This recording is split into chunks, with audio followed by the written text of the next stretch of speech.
Hello, everybody. Andrea Twarowski here with Dentalelle Tutoring. So today I want to talk about when a patient arrives late, how late is too late, okay? And what I mean by this is when do you pretty much say, okay, reception, I can't see them. They're like 20 minutes late, or a half an hour late or whatever, okay? So how late is too late? That's a very valid question.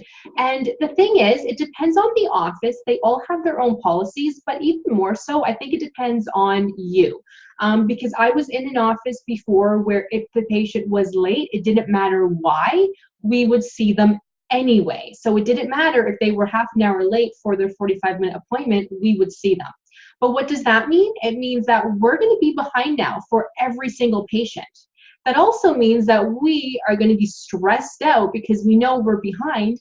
And I don't know about you, but that's the one thing that I can't stand. That's the one thing that makes me pretty stressed when I'm behind for a patient, because then they're upset. I'm already upset because I'm behind and I know I'm not going to get a lunch now or a break. And I'm upset because I feel like, well, why should I have to rush? Why should I have to see this patient when it's not my fault that they can't be bothered to show up on time? But things happen, like if the patient was from out of town and there was a traffic accident and they're, half an hour behind, things happen.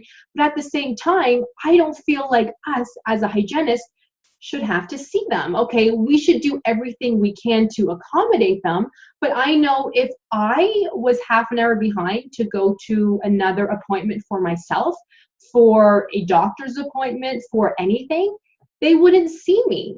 They would simply say, well, I'm sorry, but we're seeing other patients now. Like, we would love to see you. We do understand that things happen, but we can't see you. And I totally understand that. So why at a dental office, things are different. And this happened to me when I was working 2 days ago.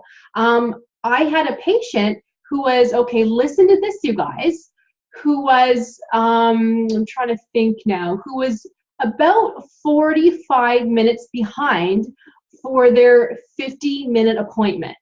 So did everybody hear that? This patient was 45 minutes behind for their 50-minute appointment. That's a no-brainer. I would not see them because I can't clean teeth in 5 minutes.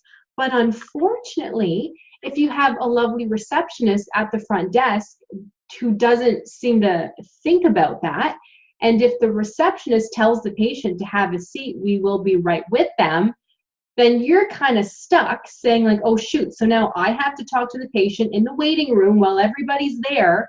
I have to talk to them for 10 minutes when now I'm already behind, but the receptionist should kind of be doing that at the front, but how this patient, how this situation happened was this patient, she is 18, and she just lost track of time. She came in, she's like, yeah, sorry, I'm late, but I'm here now. That's what she did. So I don't want to see her because clearly she doesn't care. Even if she was 20 minutes late, I would still not want to see her because she obviously doesn't care. It's different if a patient comes in and they're like, oh my God, I'm so sorry that I am late. My cell phone ran out of batteries. Like this happened, this happened, this happened. Things happen, right? But still, we're not miracle workers. We can't clean teeth in 5 minutes. So anyways, you might be wondering, so what happened then? So the receptionist told the patient to have a seat. So she marked her as arrived in the computer. And I was already starting my next patient because they had come early. So I'm thinking, okay, so I see that she's arrived. My previous patient who was late, as I'm, cleaning, or I don't think I was cleaning yet, but I was talking to this new patient, updating the medical history. So I'm thinking, okay, so she's marked as arrived. I just assumed that she was a no-show. So I had to stop what I was doing, get up. So now I'll be behind for this patient. And then I had to go up to the receptionist and say, oh, how come you marked her as arrived? I can't clean her teeth. I can't clean her teeth in 5 minutes. You should have just let her know that we can't see her and she needs to rebook. And the receptionist said to me, oh, well, I wasn't sure. I told her to just have a seat. And she shouldn't have told her to have a seat, because now this patient is hopeful that I'll be able to see her, right? So as a patient, I would be annoyed if I was hopeful and then I'm told by the receptionist, yeah, we can't see you. And that's basically what the receptionist did. She called her up and said, yeah, you were 5 minutes late for your appointment. We can't see you. We have to rebook. Well, she should have just said that earlier, so then that way the patient didn't have any hope, because then it kind of makes me look bad too, that, oh, I should have been able to see her, but since I'm the hygienist, I said no, and blah, blah, blah. So yeah, so that's what happened to that. But I guess what I'm trying to say is, don't be afraid to say something to the receptionist, because if you don't, nobody will. And she won't realize or think, oh shoot, well, if she doesn't care to see patients that are late, then I'm just going to keep accepting them, because that just makes her job easier.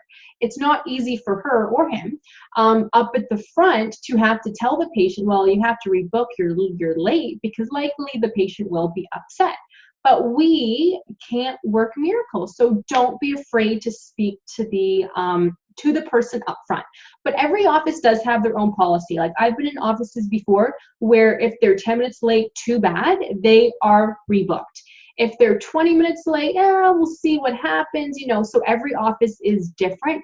But me, as a hygienist, if they're 20 minutes late, I will not see. Well, no, sorry. If they're 20 minutes late, yes, I will see them. But if they're 25 minutes late, almost a half an hour, I will not see them. But I will probably be behind, because now they're 20 minutes late. I either have to like hurry up, or I'm going to be behind. But how I think of it is I'm behind sometimes too, so it's not fair for me to turn a patient away, especially if they have an excuse. You know, they lost their keys, this happened. If they called ahead of time and said, yeah, I'm on the road, traffic is just horrible, I hope to be there soon. You know, if they have an excuse, things happen, but not if it happens all the time. So it just depends on you. But me personally is 25 minutes, I will not see them. And I let the front desk know if they come 25 minutes late, let them know automatically that they need to rebook. Don't come and talk to me, you know, to waste everybody's time. Let them know that they need to rebook, okay? So you do have to be firm, because if you're not, they will just book in your patients. They will see them and say, sure, you know, you're half an hour late, like, have a seat, right? So then we have to hurry, and that's just not fair. So I just thought that I would share that with you, because that was kind of a question that I had when I was a newer hygienist, was, okay, how late is too late? Like, I do not want to see them if they're like 5 minutes late, because then I'm behind, right? But you have to think, you know, we're all human, things happen. So my thing is 25 minutes, I will not see them, but that's up to you. Talk to the office, talk to the receptionist, and sort of see what happens, right? So I hope that helped you guys. This was just sort of like a quick video to kind of share my experience, and I thought maybe other hygienists may have the same question. But don't be afraid to talk to the receptionist and say, I'm not going to see them. I don't care if you told them that we will see them. We're not going to see them, because, you know, if they're half an hour late, it's not happening. So good luck, because it depends on the office, and let me know if you have any questions.